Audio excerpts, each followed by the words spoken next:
शुभ दिन है ब्रिटेन के लिए, मेरे लिए नहीं ब्रिटेन के लिए भी शुभ दिन है, क्योंकि 15 अगस्त को जो है जापान आत्मसमर्पण किया था ब्रिटेन के समक्ष द्वितीय विश्व युद्ध में।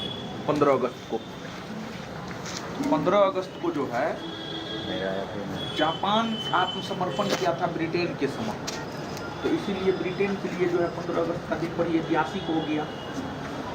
तो इसी वजह से जो है माउंटबेटन का हम 15 अगस्त को भारत को आज़ादी देंगे।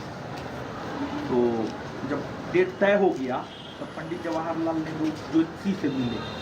ज्योतिषी से, भारत तो धर्म में विश्वास करने वाला देश है, तो ज्योतिषी से मिले तो ज्योतिषी बोलता है 15 अगस्त का दिन ठीक ना है, 14 अगस्त ठीक है, 15 अगस्त ठीक ना है, या फिर उसके बाद का दिन ठीक है। तो पंडित नेहरू बोले माउंटबेटन को कि ऐसा कीजिए ना, कुछ दिन और भारत को गुलाम बना करके रखिए और फलना दिन को जो है आज़ाद कर दीजिएगा, आगे 15 अगस्त के आगे। तो फिर माउंटबेटन कहा कि देखिए फिर जो है फिर से भारतीय स्वतंत्रता अधिनियम 1947 को रद्द करना पड़ेगा, फिर दूसरा विधेयक लाना पड़ेगा, फिर उसको कांग्रेस सहमति देगा, फिर मुस्लिम लीग सहमति देगा, फिर ब्रिटेन के संसद में जाएगा, हाउस ऑफ कॉमन सहमति देगा, हाउस ऑफ लॉर्ड सहमति देगा, तो फिर जो है ब्रिटेन का राजा सहमति देगा। मतलब बहुत लंबा प्रोसेस हो जाएगा। माउंटबेटन यही समझाया कि लंबा प्रोसेस में नहीं पड़ना है, थोड़ा बीच का रास्ता निकालिए। तो माउंटबेटन ने सुझाया, माउंटबेटन कहा कि देखिए आप लोग तो सनातन धर्म को मानने वाले लोग हैं, हिंदू धर्म को मानने वाले लोग हैं, तो सनातन संस्कृति में सूर्योदय के बाद अगला दिन होता है। सनातन संस्कृति में सूर्योदय के बाद छठ देखते हैं, समझ रहे हैं छठ। तो जैसे आज 20 तारीख, आज 20 दिसंबर है,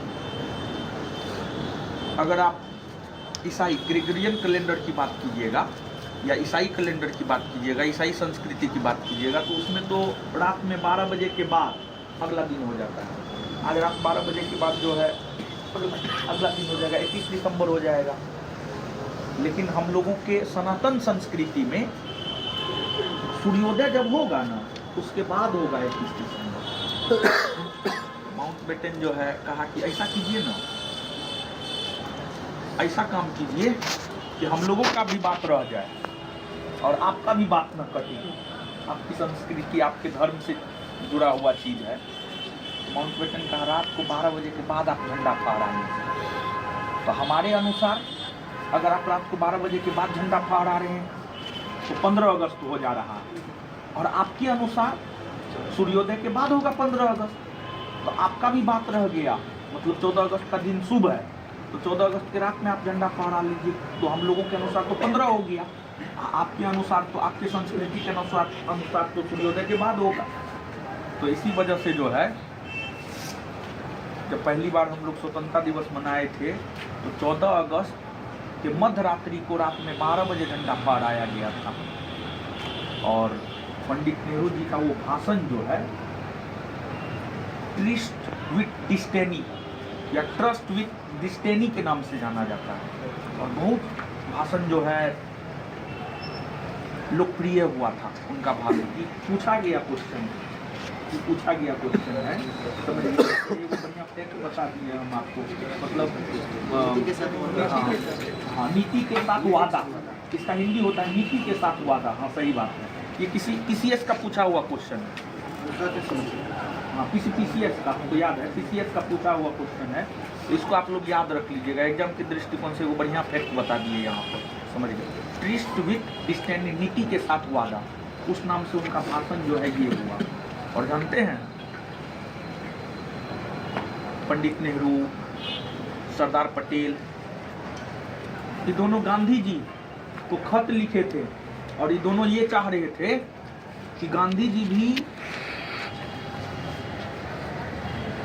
इस समारोह में, इस शुभ घड़ी में हम लोगों के साथ हो और इस दिन को जो है खुशी के साथ मनाए। मतलब 15 अगस्त 1947 के दिन को गांधी जी भी खुशी के साथ मनाए, सबके साथ मिल करके मनाए। लेकिन गांधी जी जो है, गांधी जी को पंडित नेहरू, जवाहरलाल नेहरू खत लिखे रिक्वेस्ट किए, क्योंकि आज़ादी के समय गांधी जी आप सब लोग जानते कहाँ थे, नोआखोली में थे। और नोआखोली बांग्लादेश में पड़ता है, वहाँ पर दंगा हो रहा था, हिंदू मुस्लिम दंगा हो रहा था, हिंदू मुस्लिम दंगा हो रहा था। गांधी जी दंगा को शांत करवा रहे थे, तो पंडित नेहरू, सरदार पटेल दोनों खत लिखे कि नहीं आप इस घड़ी में हम लोगों के साथ होते तो अच्छा होता। उसको बहुत सुंदर जवाब दिए थे गांधी जी, और जो बहुत सुंदर जवाब दिए थे उनका जवाब यही था कि आप लोग खुशी मना रहे हैं, यहाँ पर हिंदू मुसलमान को काट रहा है, मुसलमान हिंदू को काट रहा है, यहाँ पर मानवता शर्मसार हो रहा है, और आपके लिए वो खुशी का दिन है। आप ही मनाइए खुशी का दिन, आप ही मनाइए, मतलब आप दोनों मनाइए खुशी का दिन। हमको मानवता को बचाना है, और हमको अभी राजनीतिक स्वतंत्रता मिला है, अभी आर्थिक स्वतंत्रता नहीं मिला है, सामाजिक स्वतंत्रता नहीं मिला है। तो गांधी जी सोच रहे थे कि आखिरकार देश आगे कैसे बढ़ेगा। मतलब ये तो अंग्रेजों से स्वतंत्रता, राजनीतिक स्वतंत्रता है, ये तो सिर्फ सत्ता का हस्तांतरण हुआ है। अभी भी हम लोगों को वास्तविक तौर पर स्वतंत्रता की बात कीजिएगा तो थोड़े मिला है। वास्तविक तौर पर स्वतंत्रता का मतलब होता है, गांधी जी की नज़रों में स्वतंत्रता का मतलब होता है अंतिम पंक्ति में जो खड़ा लोग है वो भी अपने अधिकार की मांग कर सकता है, उसको भी रोटी कपड़ा मकान, मतलब जो जरूरत का चीज है उसको भी मिले, और वो भी अपने अधिकार की मांग कर सकता है। ठीक है, आज के डेट में जो है अनाज सब सरकार के द्वारा दिया जाता है, घर सब सरकार के द्वारा दिया जाता है, सब चीज़ दिया जाता है, ठीक चीज़ है, ये अच्छी चीज़ है। भारत जैसे देश में इसकी जरूरत है, समझ में आए। लेकिन अधिकार का बोध है लोगों में नहीं है, शिक्षित लोगों तक में अधिकार का बोध नहीं है। अधिकार का बोध नहीं हुआ है, मतलब अभी हम लोग शैक्षणिक तौर पर जो है, मतलब आप लोग को तो पता है हमारा क्या अधिकार है, ठीक है, लेकिन जो रिक्शा चालक है, जो ठेला चालक है, उसको अपना अधिकार मालूम है, संविधान उसको क्या अधिकार दिया है। जब तक अधिकार का बोध नहीं हो जाता है तब तक वास्तविक स्वतंत्रता की बात नहीं किया जा सकता है। और गांधी जी जो है पूरा देश हंसी खुशी मना रहा था 15 अगस्त को। गांधी जी जो है रात को अकेले कमरा में बैठकर, बंद कमरा में बैठ करके जो है सोच रहे थे कि आखिरकार कैसे दंगा रुकेगा, कैसे देश आगे बढ़ेगा। और जो सरदार पटेल और पंडित नेहरू के रिश्ता के बारे में बतलाया जाता है, पंडित नेहरू सरदार पटेल का रिश्ता बहुत शानदार रिश्ता था। एक एग्जाम्पल से हम आपको समझा रहे हैं। स्वतंत्र भारत का जो पहला मंत्रिमंडल है उसमें एगो बीएन गॉडगिल भी थे, बीएन गॉडगिल समझे। पंडित नेहरू और सरदार पटेल के रिश्ता को इस एग्जाम्पल से समझिए, और ये ब्यौरा लिखा हुआ है, मतलब ये फैक्ट है और वास्तविक फैक्ट है, वास्तविक जानकारी है ये। जब सरदार पटेल को 1950 में सरदार पटेल बीमार रहने लगे थे, एक तो पहली बात आप ये जानिए, गांधी जी पटेल और नेहरू दोनों को बुलाए और गांधी जी प्रस्ताव रखे पटेल को प्रधानमंत्री बनना चाहिए, पटेल आप प्रधानमंत्री बनेंगे। गांधी जी बोले, पटेल सीधे तौर पर मना बोले ना, हम प्रधानमंत्री नहीं बनेंगे। और पटेल का ये स्टेटमेंट है, सरदार पटेल का ये स्टेटमेंट है, विदेशों में हमसे ज्यादा पहचान पंडित जी का है, तो पंडित जी देश का नेतृत्व हमसे ज़्यादा बेहतरीन विदेशों में करेंगे, हम पंडित जी का साथ देंगे। ये सरदार पटेल का स्टेटमेंट है, ये रिकॉर्ड में है। तो इससे आप समझ सकते हैं कि दोनों के बीच कैसा रिश्ता था। दूसरा एग्जाम्पल दे रहे हैं, सरदार पटेल 1950 में बीमार पड़ गए, हार्ट के पेशेंट से बीमार पड़ गए, तो उनको लगने लगा, देखिए आप भी या हम भी, कोई भी जब जीवन के अंतिम समय में होता है ना, उसको एहसास हो जाता है कि अब बहुत ज़्यादा दिन नहीं रह पाएंगे, एहसास हो जाता है इंसान। समझो, कोई भी आप भी जाइएगा उस अवस्था में आपको भी एहसास हो जाएगा। सरदार जी को लगने लगा कि लगता है कि अब बहुत ज़्यादा दिन हम जीवित नहीं रह पाएंगे।